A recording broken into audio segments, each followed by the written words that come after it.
All over the world, like, let me see, ICAO does not have a set standard for economic regulation of airlines all over the world. However, there are guidelines. Now, the fact of the matter is that where we are today, not because we've not done or the CA has not raised some flags when certain things were observed. For instance, it's common in the industry, airlines owe salaries. Now, there are two aspects of our operation. One is safety oversight, the other is economic oversight. Now, if we are to go strictly by the books, I think a lot of airlines would not fly in Nigeria.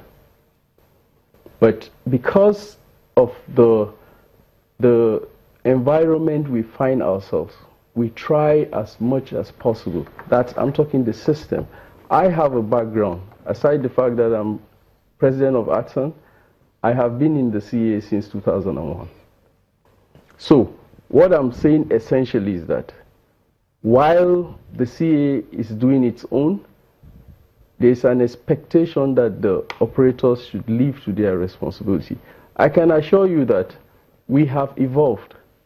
In the history of civil aviation in Nigeria, Captain is here, and you can attest to the fact that in the area of enforcement of regulations, we've not had it good as we've had in the last 2 years. So it was back to the regulator. But you we've said not had it good like we've had in the last 2 years. You said something, that, and I wanted us to look at, thought we should pick it. When you say if we go by the books, by which books? That is global books or our own books? No, we have domesticated the international standards into our regulations. Okay. That is the operating regulations.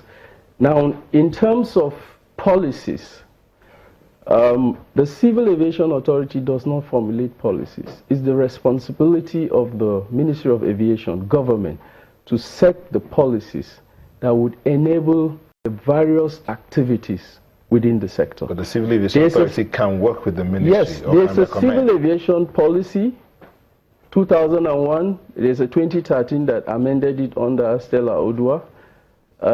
It created the framework. However, the will, in terms of, we discussed about infrastructure, that is the responsibility of the airport authority, air navigation service provider, and you know all these things are cost-based, just as we discussed issues of maintenance. But it is, the expectation is that where you're collecting money to provide certain services, you should be able to provide the service.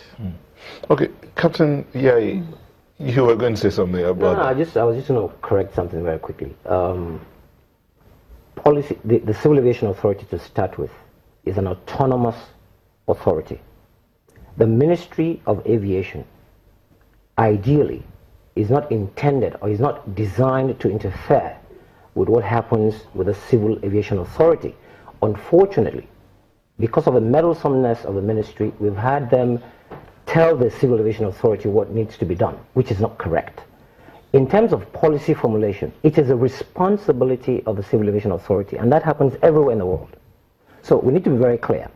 The Ministry of Aviation is not a structure or is not designed to dictate to the Civil Aviation Authority. That's why in 2006, when we had the act put together, it was made clear that the Civil Aviation is an autonomous Civil Aviation Authority, and that is intended to mean that the Civil Aviation Authority would take the mantle and design policies that would foster the growth of the industry. We cannot move that responsibility away back to the ministry. People at the ministry they're not professionals, so they don't have any major understanding of all of these facets of the industry. So to say that the structure should be that the Civil Aviation Authority only focuses on regulation and also about how it is, we'll be talking about safety oversight, is not entirely correct.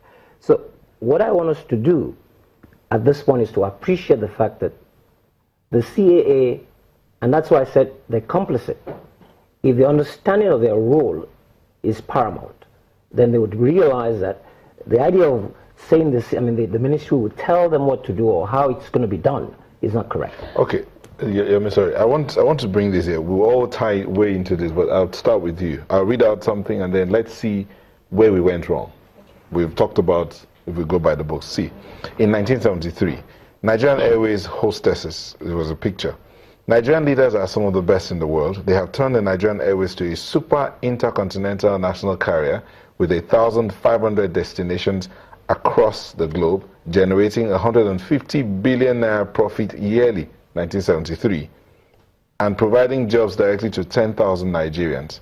Kenya, Ethiopia, South Africa, and the United Arab Emirates have indicated interest in learning the magic from the very industrious Nigerians. So this was in 1973, an article written in 1973. This is 2000 and... That's 44 years after. 44 years after. So how did we miss it? Is it the meddling, or not following up with regulations, or enforcing the regulations, or is it a personnel thing? I think basically the major problem is actually implementation of all the documented procedures that were meant to move the industry forward. The implementation of those procedures went wrong. And starting with actually having the right people in the right places. The professionals that are meant to move the industry forward.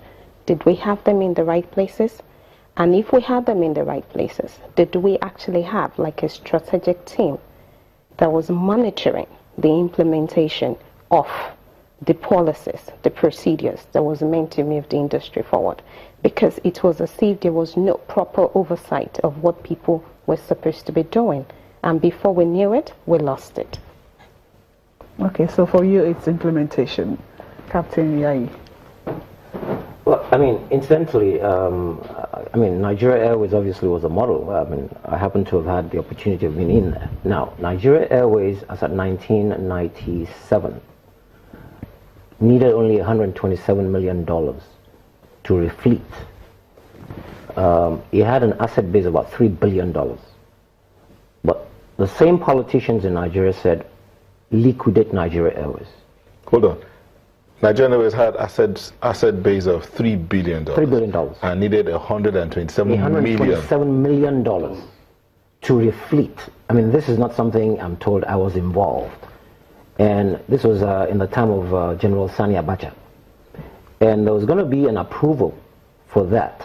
But as soon as he was out of power, the voice of the politicians was like, look, get rid of this huge thing that was Nigeria Airways, liquidate it, sell the assets off and all the rest of it. And that's exactly what happened. I mean, if you go look at all the real estate assets Nigeria Airways had, those were the prime targets of people who were in power at the time. I mean, we had airplanes that could have been recovered, and Nigeria Airways would have had a good future, so to speak. Now, you could have deregulated the industry. But did you prepare Nigeria Airways for the deregulation? We didn't. So a lot of issues, when you go back and forth, you come back to the same thing. The people who held sway at the time did not look to see the need of a country as paramount. It was all about self-interest. It has not changed. Beatrice.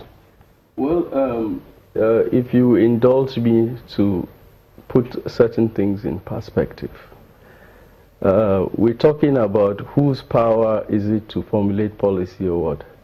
Prior to 2006, we had the Civil Aviation Act 64 and 63 and subsidiary legislations made in 64. Those two instruments give the minister responsible for aviation all the powers to formulate both regulations and policy. So the paradigm shift came in 2006 because of the need for us to comply with ICAO requirements on autonomy of the CAA, to give the DG the powers to formulate operating regulations for the industry. One of the major achievements of the 2006 Act is that it took away the powers to formulate policy Okay. from this, took away the powers for safety regulations to the NCA and left Just hold your policy with the minister. Just hold your thought. We'll come back so that you can tidy up that part. Please don't go away.